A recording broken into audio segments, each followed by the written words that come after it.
Hello, everyone. Welcome to another episode of the Intel with Greg Cosell on Inside the Birds. I'm Jeff Mosher alongside Adam Kaplan. And with us, of course, to break down the tape of college prospects as he's been doing all season long is Greg Cosell, the godfather of tape breakdown, as we call him. And we are going to turn the page to the offensive prospects. And in this episode, we're going to talk about the most important position, some say, in all of sports. We're going to talk about quarterbacks, Greg, and I know this is the episode that a lot of our listeners really look forward to each year. Unfortunately, I'm not sure you're going to be so gung-ho on this class as opposed to some other classes. Is that fair to say? Well, I don't think I'm the only one that probably wouldn't be gung-ho on the class. And, when that's the case, because teams need quarterbacks, Jeff, I think what happens is you really start to try to rationalize why guys should be drafted high. And sometimes it works. I mean, look what happened with Bo Nix last year, and it worked. And there's multiple reasons why that did work, including Bo Nix himself, obviously. But I think that's what we start to do, because now, I mean, I hear stuff just like you guys do. It's all conjecture now. But now, you're starting to hear, well, is Jaxson Dart going to get into the top 10? And I guess theoretically he could. But, as we'll discuss, Jaxson Dart is not really a top 10 quarterback prospect, if you're just evaluating in a vacuum. Mm-hmm. This could be, Adam. Sometimes we see this. It's rare, but sometimes we see a draft where, because you know how it works in the first round. Sometimes, as Greg was just mentioning, sometimes guys get overdrafted just because a team needs a quarterback. But then those that don't can get some pretty good value in the second round for a guy who may, in 2 or 3 years, become a pretty good starter that you didn't have to reach for, but you were able to bring into your system, groom a little bit, get acclimated. I've heard it said about this draft could have more of that than upper end blue chip first round talent. Yeah, definitely.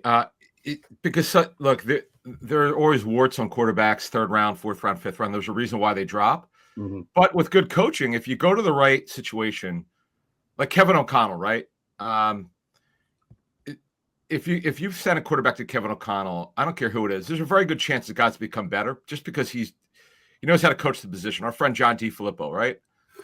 If you send your quarterback to the right coach, he's got a chance to be better maybe than he was drafted. And that's just the way that the league is. Now, if you look at this class, and I know Greg will have his opinion based on his tape study. I know he talks to a lot of people. You talk to a lot of people. I talk to a lot of people. There will be guys later in the draft, and we'll get into the Riley Leonards of the world, Quinn Ewers. I know he's kind of been polarizing. But down the road, 3, 4, 5 years, there are going to be a couple guys here, and this is what you're alluding to, that, man, a lot of people didn't like these players, and they became better than they did. It could be coaching. You got to put it on the player as well. There are a variety of factors. There you go. All right, well, with that, we'll start it off with the guy who may very well go number 1 overall in the draft. He's got an interesting journey, Greg. And we're talking about Cam Ward from Miami. He starts off at Incarnate Word. Then I believe he goes to Washington, and then he goes to Miami, which is sort of how it works now in the world of the transfer portal. I'm curious, Greg, how far back did you go with Cam Ward in the tape study? I watched him in 2023 at Washington State, and then, of course, 2024 at Miami. So I saw him last summer at Washington State. Mm-hmm. And I think, let's see, 1, 2, 3, 4. I watched 8 games from last summer at Washington State, and 1, 2, 3, 4, 5, 6, 9 games from this year at Miami. So I've seen no Incarnate 17 games of Cam Ward. God, no Incarnate Word tape, Greg? I did not go back to that, no. All right. Well, tell us what the tape shows. I really like Cam Ward a lot. I personally think, and it's funny, this was the question I got asked the most at the Combine about Cam Ward. It's fascinating how it works. The question I got asked the most was not really to talk about him, but where would he have been if he was in last year's draft class? That's the question I got the most. Great question. And to be honest with you, I think he would have been right there in the conversation. I think he's got high-level traits. I think that you're dealing with a guy that has a live arm. He can just sit there comfortably and drive the football. He's got a playmaking dimension, even though he's not what you'd call a great athlete in that he's going to be creative necessarily, but he knows how to get out of the pocket and get first downs. He can work at all three levels of the defense. He can throw with velocity. He's got touch. He's got the arm strength to drive the ball. He has the pace to layer throws. Though, obviously there was a little bit of recklessness and a lack of discipline to his game. And I think you work through that. But, he's an aggressive guy. And I think he's really, to me, he's clearly the number one quarterback in this draft class. I don't think there's another quarterback in this class that approaches what you see on tape from him. Greg, and just one final point. Yeah. There's so many factors that go into then what happens in the league. Adam alluded to that. So, you can watch a guy's tape, and we know that some guys end up making it big, other guys don't. We know that because there's so many factors that then go into how it all plays out. But just watching his tape, I think he's got really high-level traits. So, Greg, you've said for many years that when you look at interception numbers, you really have to grade each throw because you got to know what. Oh, yeah, for sure. Play. So, he's, as you said, he's a super aggressive thrower. His numbers were off the chart at Miami this season. He was fantastic in a variety of ways. Now, 7 interceptions, 39 touchdowns. I think anyone will live with that. But you talk about there's some incompletions, there's some forced throws. I've talked to people who've gone through the tape as you have. But again, his numbers are fantastic. What did you see specifically with Miami tape that makes you feel that he is the top quarterback from this draft? Just the overall traits level is really, really high in my view. I mean, I think that, a lot of times people ask me, what do I look for? I think one of the things you have to be able to do in this league is at some point, and every coach I talk to, and you guys talk to coaches as well, I'm sure John DiFilippo, who you guys talk to regularly, would tell you the same thing. At some point in this league, you've got to be able to sit in the pocket in critical high leverage situations and throw the football.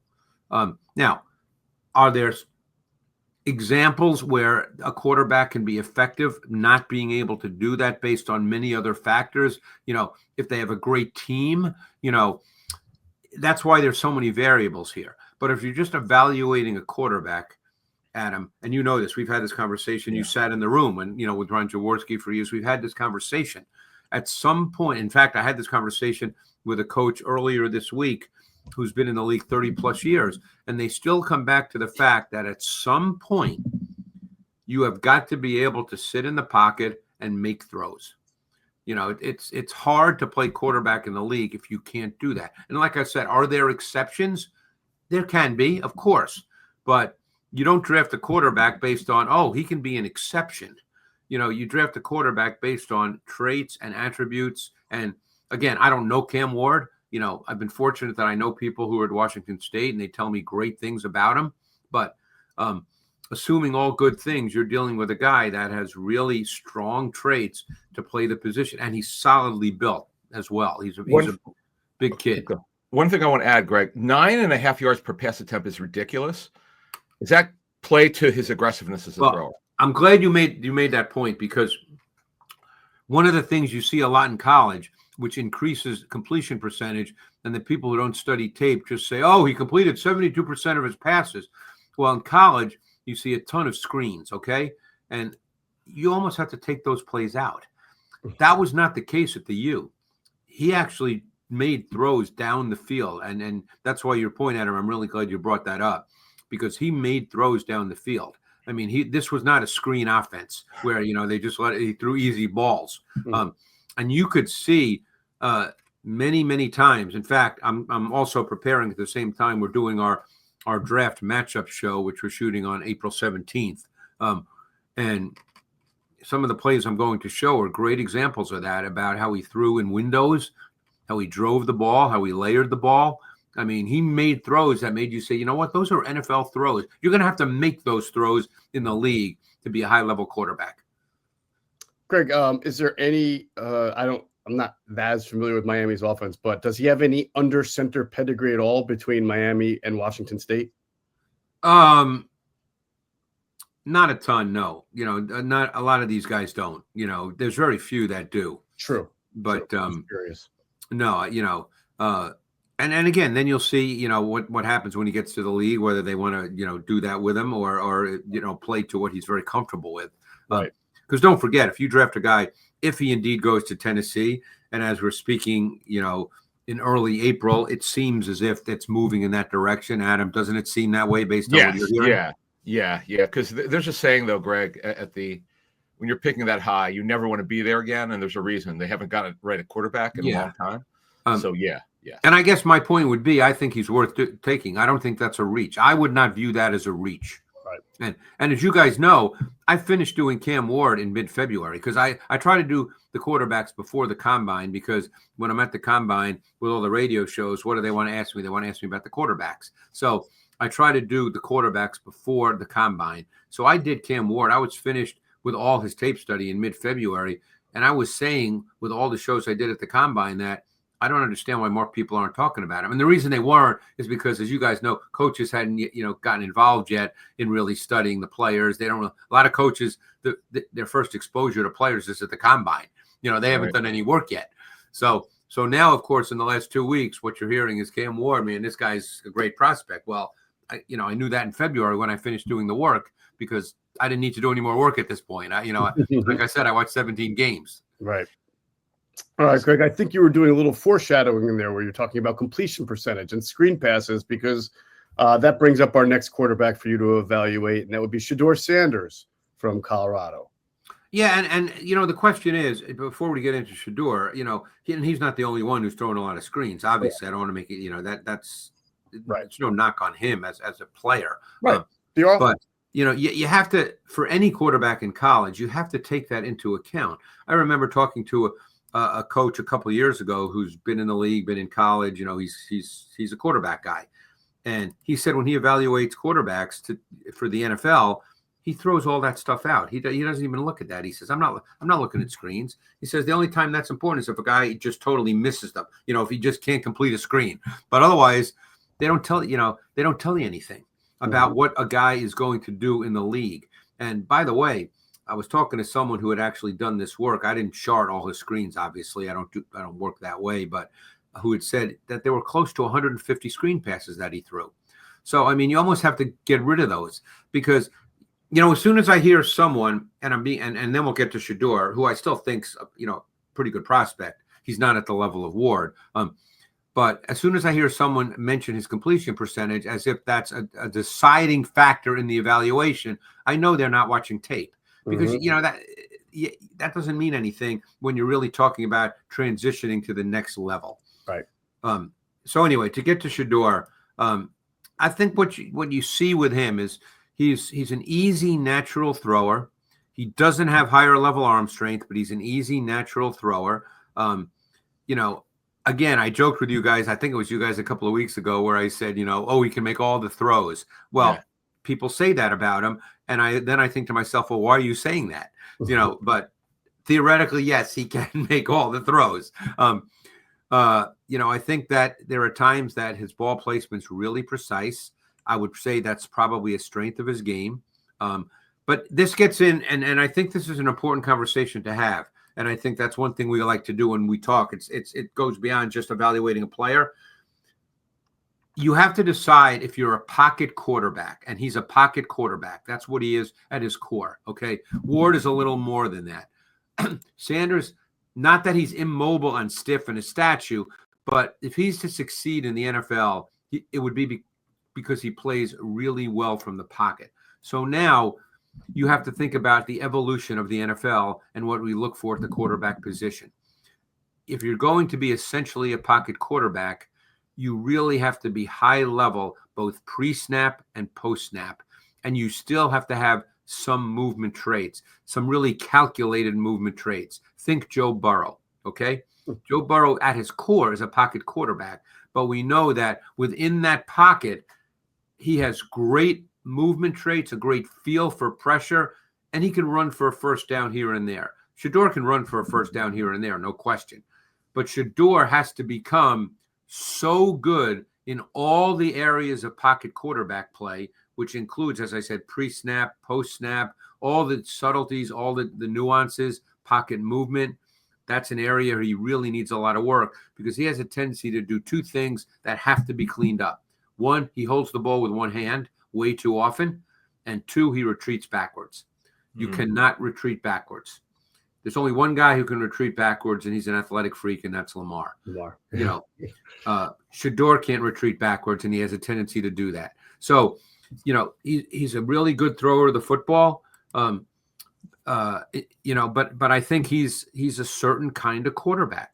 He's a pocket quarterback. So that means that there's much that he has to become really, really good at, and maybe he will. It's funny. A number of weeks ago, I made the point to someone else that I thought that he sort of fits in the category of C.J. Stroud, but he's not as gifted as C.J. Stroud. And of course, I got a lot of slack for that.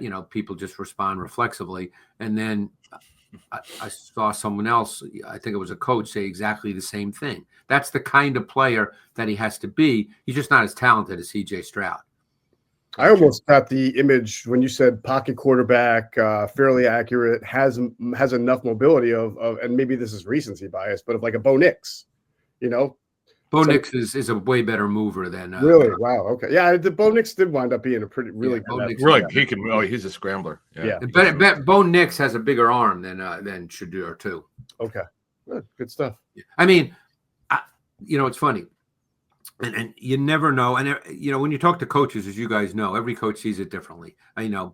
But you have to respect what they say. I mean, like I said, I've spoken to coaches who've been in the league for a long, long time. Doesn't mean no one's right all the time. I mean, that's just the way it is. But this coach told me, he said he sees one starting quarterback in this draft, Cam Ward. And he says to him, the rest are backups.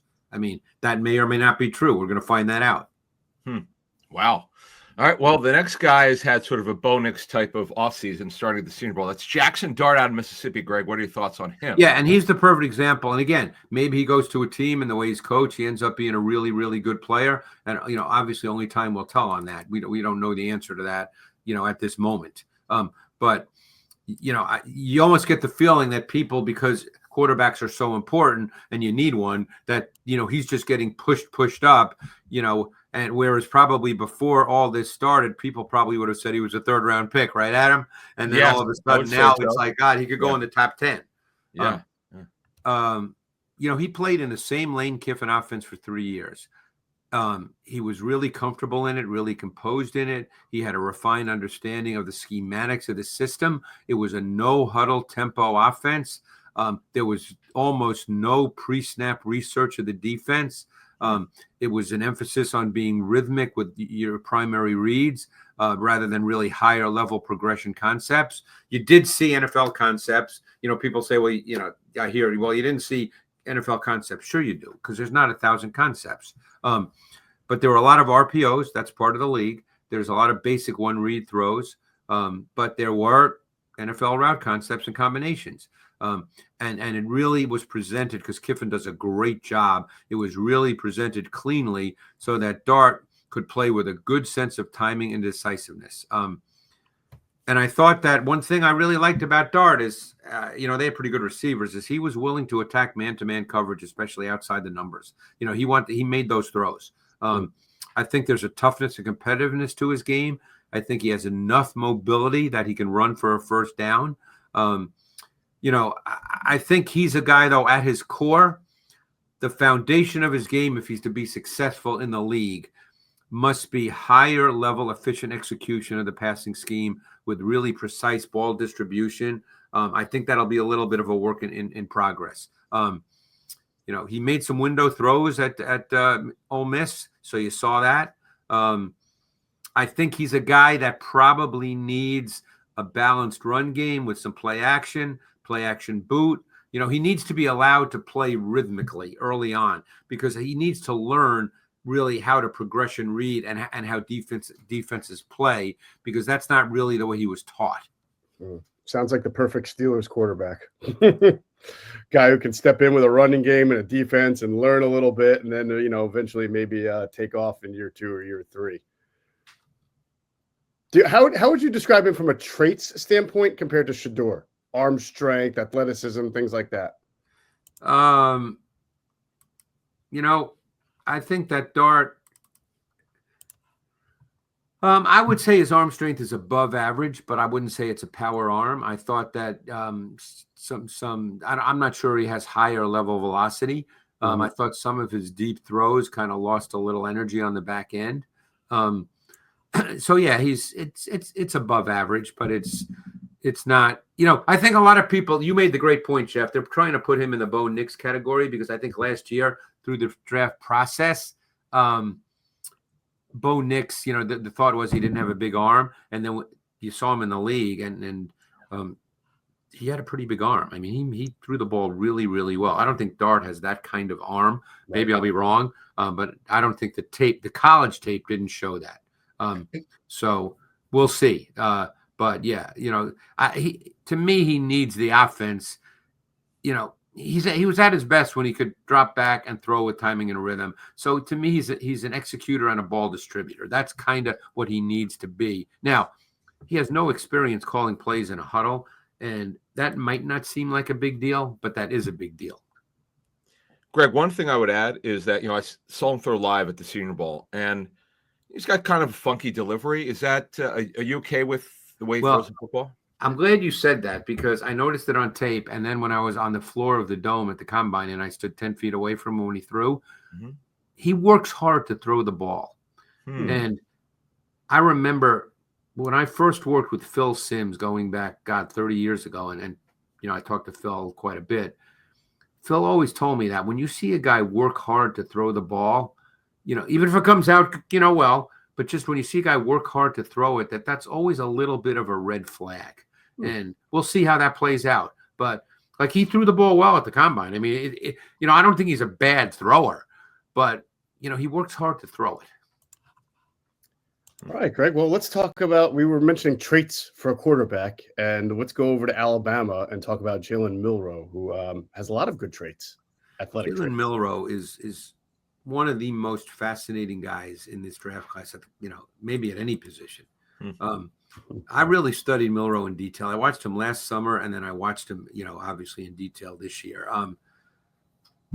I actually thought, it's funny.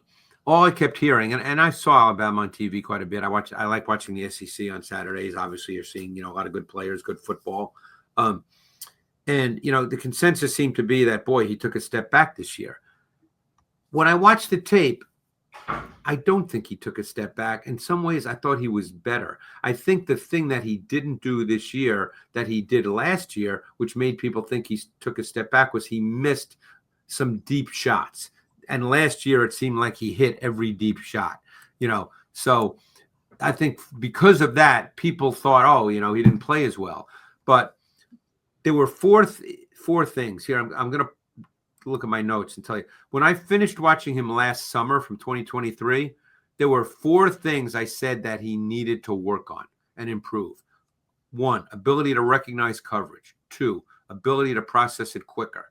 3, where to go with the ball within the timing and structure of the route concept. And 4, ability to better navigate the pocket. Not run out of the pocket, navigate the pocket. And I thought he was better. Now, he's a dynamic, explosive runner. I mean, he's got a physical presence about him. I mean, he just looks big. You obviously have the design quarterback run game. A lot of people have made the comparison to Jalen Hurts. Body type is similar. You have a design run game. Milroe is way more explosive than Jalen Hurts as a runner. He's got great arm strength. He has an aggressive mentality. He will attack one-on-one matchups vertically, which, that's a big deal. I think that he's still working through like the precision of being a pocket passer with the footwork and the vision and the timing and the anticipation to, pick apart a defense. But I thought, believe it or not, he was a little bit better this year. There were flashes where he really worked through progressions, made late in the down pocket throws. But I wouldn't say it was a defining trait of his game. So if you're going to draft him, and again, I never like to say is a guy ready to play because we know that if you draft a quarterback and you don't have one, guys play early. I mean, that's the way it is, right? Right, guys? I mean, that's the way it is. They play whether they're quote unquote ready or not because no one's ready truly. So you play whether you're ready or not. Right. So the question is, now you get into what offense are you going to run? You know, is it? That's why you hear a lot of the Jalen Hurts comparisons. Do you run an offense where the design quarterback run game is a significant part? And don't forget, that can't really be overstated because it changes the way defenses play. We see that with the Eagles all the time. It changes the way defenses have to play. So it's easy to dismiss that and say, well, that's not truly part of quarterback play. You want to see how he throws it, you know, but it's become a bigger deal in the league. It changes things for the defense. So, you know, can you just live on that alone? No, but it's a major factor. And he is so dynamic and explosive as a runner. I mean, he just looks different. Well, you know how we say straight line speed doesn't always translate in the NFL at certain positions, but when you think about quarterback and running things like QB power, which is what the Eagles will do, they'll do that delay, right, guard, and they'll run Hurts right up the middle, or the zone read where you're running a little laterally, but as soon as you turn the corner, you're straight. Adam, this guy ran a 4.37 in the 40, and he's not small. I feel like somebody could do something really, you know, especially if you get good coaching for this guy. There could be some pretty boundless potential there. See, when I say it changes the defense, and you're 100% right, Jeff, that your point's a great one. When I say it changes the defense, we've seen this with the Eagles. What it does is it creates a lot of one-on-one matchups. Mm-hmm. And as I said, Milroe is an aggressive thrower, you know, and he'll throw him. And just like, you know, we've seen with Jalen Hurts on the outside throwing A.J. Brown. I mean, you get those one-on-one matchups because of the way the defense has to play. And obviously we're talking normal down and distance situations. But even on 3rd and 9, you know, you take guys like Jalen Hurts, Jalen Milroe, you know, the fact that they can run for first downs is a big deal. So is it the most important thing? No, but it's reasonably important, and defenses absolutely have to account for that. Look, how many times have we seen defenses use a spy on these quarterbacks, and the spy and the quarterback beats the spy? Right. I mean, you know, that happens. It depends who you want to use as a spy, but the point is, it impacts the way defenses play. Jeff, at the Senior Bowl, and I know a lot of people were critical of Milroe. I would just caution, you know, being at the Senior Bowl 23 or 24 years, you're throwing to receivers you've never played with before for the most part. And his timing was off. There's no question. I mean, I saw every throw he made there, but boy, you talk about pop out of an arm. Holy smokes, he's got power. Oh yeah. Mm-hmm. That is not a problem. Arm strength is not a problem. He's under 6'2". But he's a big guy. I'm fascinated to see where he goes. He's sort of like the wild card for me for this draft. Yeah. Because, man, coaching is so important. He's got a lot of ability. And one more thing before we turn it back to you, Jeff. Do you like the systems that he played in, Greg, at Alabama? You like what you saw from stylistically? I mean, they ran a lot of intermediate, you know, I mean, this was not a dink and dunk offense either year. So, I mean, he has experience in dropping back and having to make throws.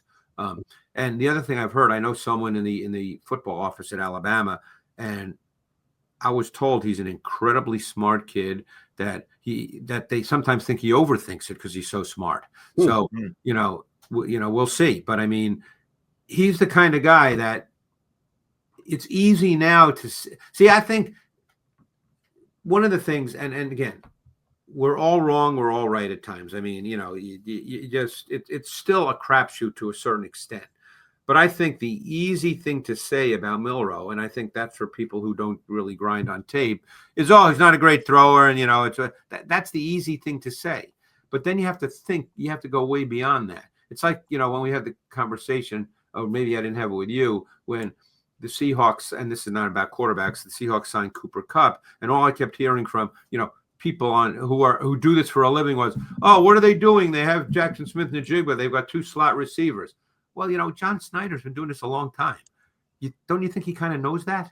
So, I mean, they have a plan, you know, and he doesn't have to announce it to the world, but they know this, you know. So just, you have to think this stuff through. Now, I'm not saying that means Jalen Milroe is going to be a superstar. We have no idea. But, you know, the easy thing to say, the easy analysis, oh, well, he's got to throw it better, you know, that's easy. But what he brings to the table is not easy to defend. Well, I'll tell you this. I think that, you know, people get sometimes thrown off by mock drafts. They get, locked into, this guy's definitely going to be a top 5, and he never winds up being that. But I think there are conversations in NFL buildings leading up to the draft about, and this depends on who your offensive staff is, how progressive they are, what they like to do at the quarterback position. But there's got to be conversations on, would I rather have from my modern NFL offense Jalen Milroe and his athletic traits and what he can do, or Shedeur Sanders? I think that's a fair, what do I do offensively?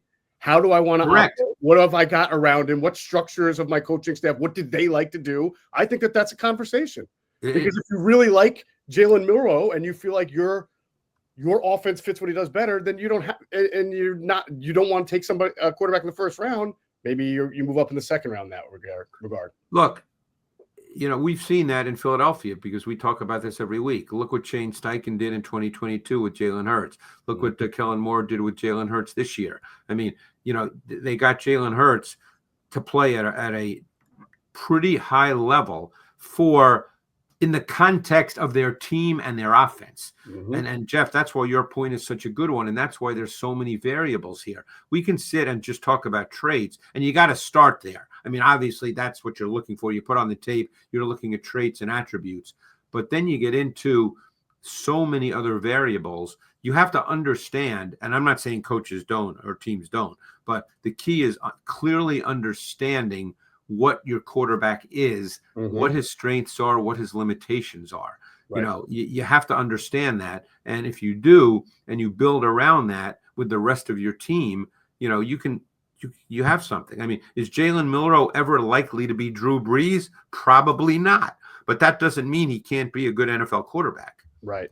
All right, Greg, our next quarterback is going to be an interesting case study because there was a thought process that Quinn Ewers could have stayed one more year in college football, transferred somewhere else because Texas is going to go on to Arch Manning, made a lot of money through NIL, probably more than where he might get drafted in the NFL, but he chose to go into the NFL draft. So let's talk about Quinn Ewers and what the tape shows on him. Yeah, Quinn Ewers, I've seen probably way too much. I'm overloaded on Quinn Ewers because I kept thinking he would come out. So I saw Quinn Ewers the summer after his 2022 season, the summer after his 2023 season, and of course this year. So I've seen a ton of Quinn Ewers. Quinn Ewers I struggle with Quinn Ewers. He's got a very easy delivery. Okay. I think that he's got really good touch. I keep hearing that he's got a really good arm. I've watched 30 games of Quinn Ewers. That doesn't show up on tape. There's no fastball to Quinn Ewers. He doesn't have a power arm. And those limitations showed up consistently on deeper throws, which lost energy. Now, I think his arm is loose and flexible, and it makes it seem like he has a big arm. But, you can, like I said, I've watched 30 games, and you just don't see it. There's no fastball to him at all. He's another guy that's a pocket quarterback. I mean, that's what he is. So he has to work effectively out of squeezed pockets. That's something that pocket quarterbacks in the NFL have to be able to do.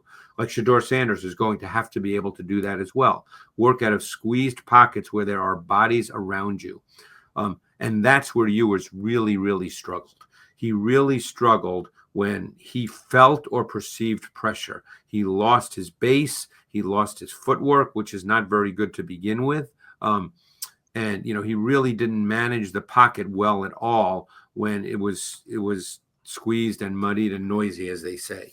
So that, to me, was a big concern with Ewers. So I really struggle with him transitioning to the league based on watching his tape. I know a lot of people said this year he was hurt. And I was told actually he was, he's basically been hurt every year since 8th grade. Now that in and of itself, it becomes a little bit of an issue, don't you think? If a guy's hurt all the time. Yep. So I personally don't see Quinn Ewers as a starting quarterback in the NFL. All right. The next guy, Greg, is interesting because he's older. He's the oldest quarterback, and he had a really good Senior Bowl week. That's Tyler Shuck, is how you pronounce it, out of Louisville. Yep. What are your thoughts? Tyler Shuck had really good tape this year. He's older because he had an interesting, we talk about Cam Ward's journey. Shuck had an interesting journey too, because he came out of Arizona as one of the top rated quarterback recruits in the nation. He began his college career at Oregon. He stayed there for 3 years. Now he lost his starting job to Justin Herbert. He was finally able to play a full season in his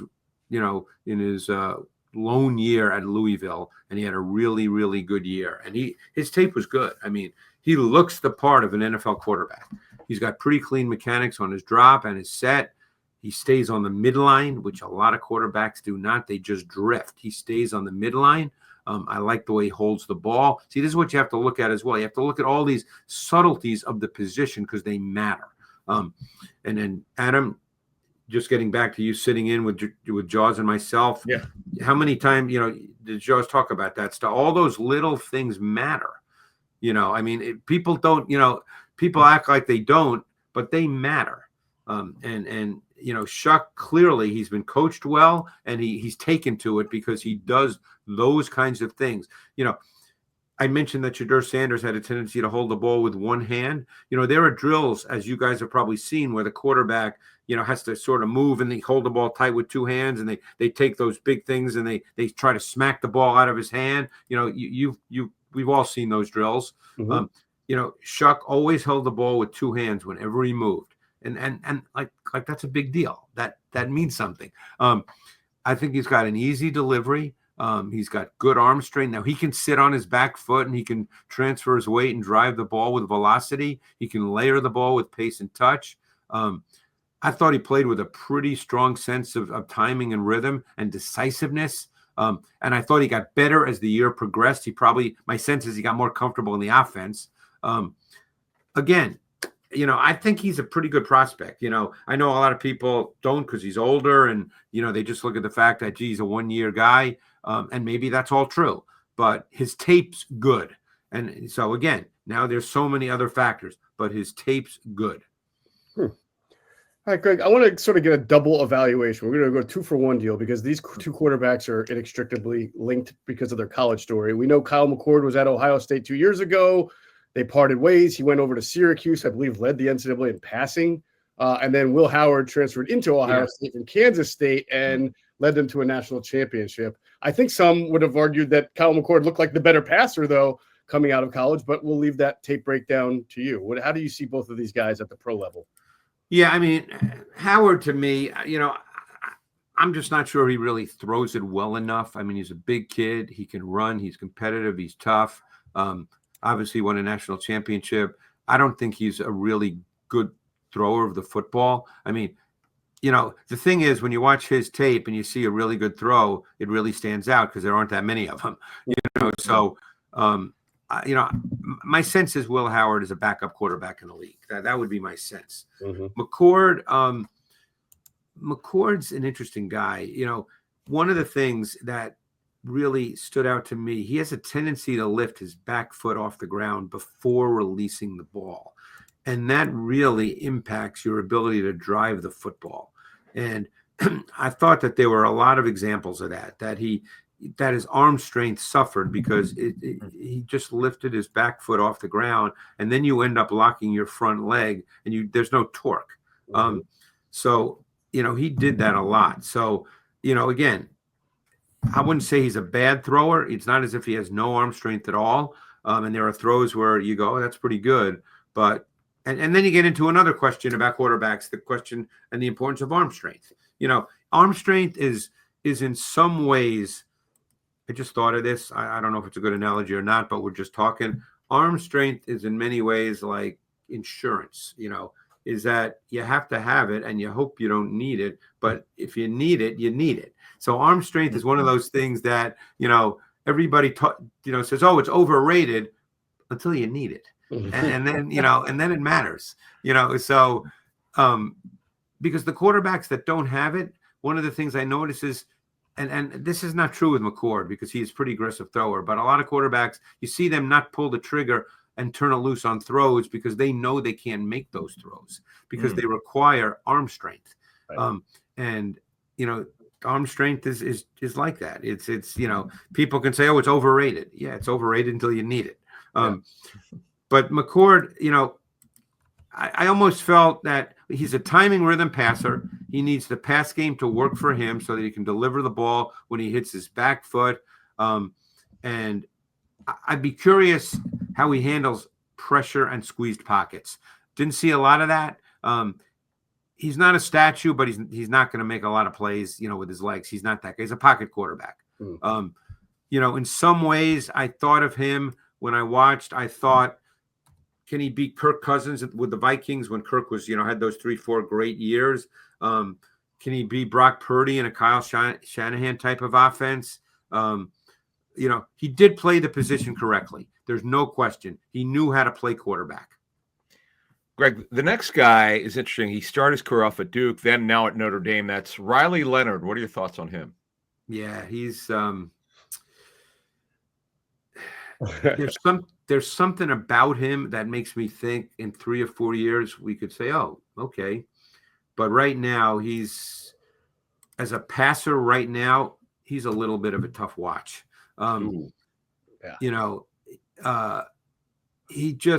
He misses a lot of throws. Ball placement's not that good. At the combine, he threw the ball really well. I don't think there's a problem with how he throws it. I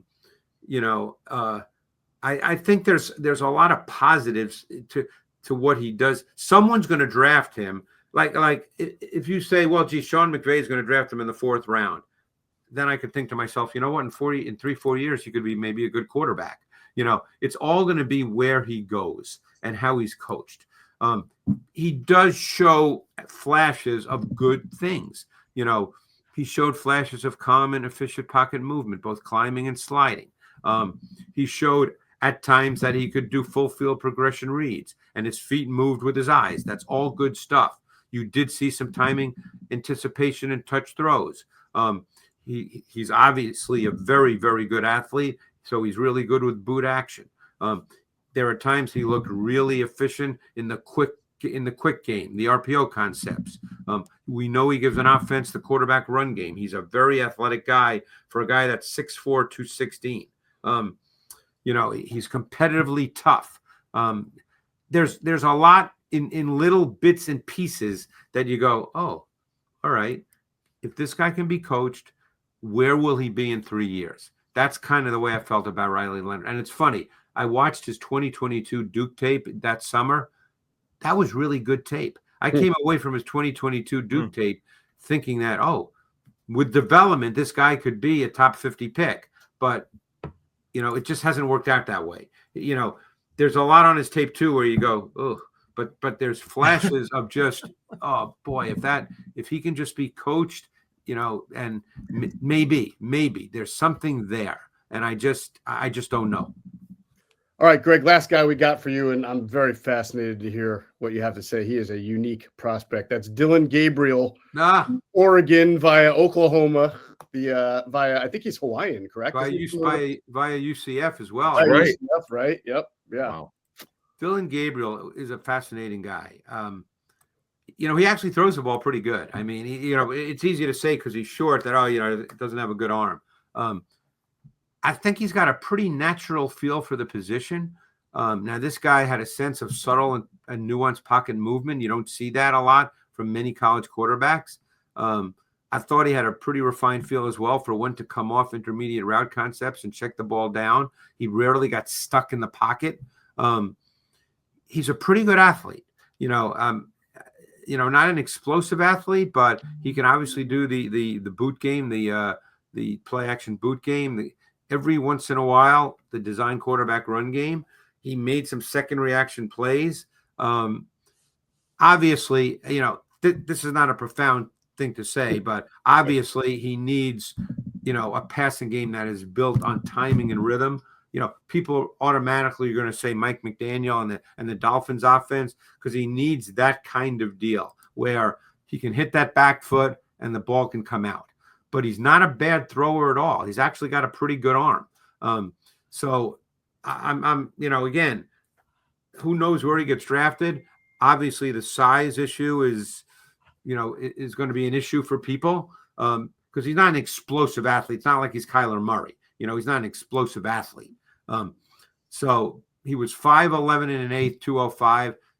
Hand size was fine. You know, that's one thing people look at with quarterbacks, particularly if they're shorter, but he didn't have small hands. I actually thought he played better because I watched his tape last summer at Oklahoma. I actually thought he played better at Oklahoma than he did at Oregon, but, you know, it didn't change his traits.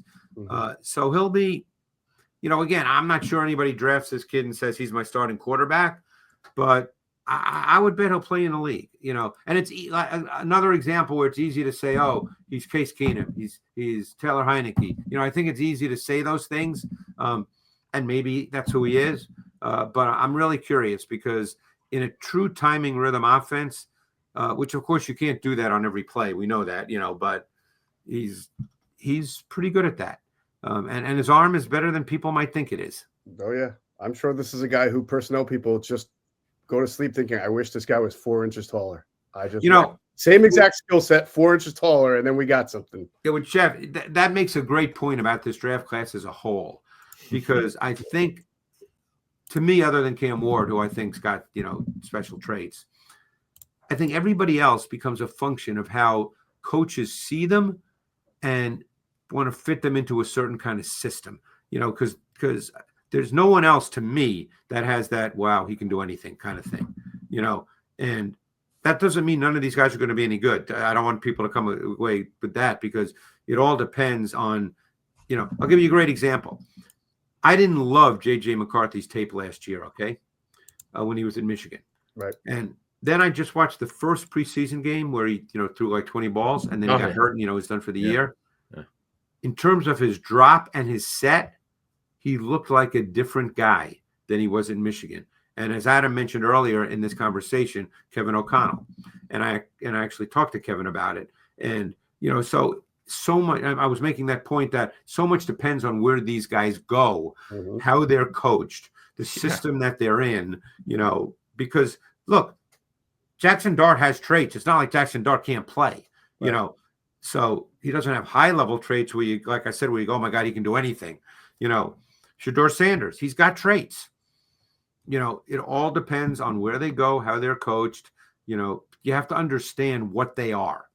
You can't try to put them in a position where they're going to where you ask them to do what they're not.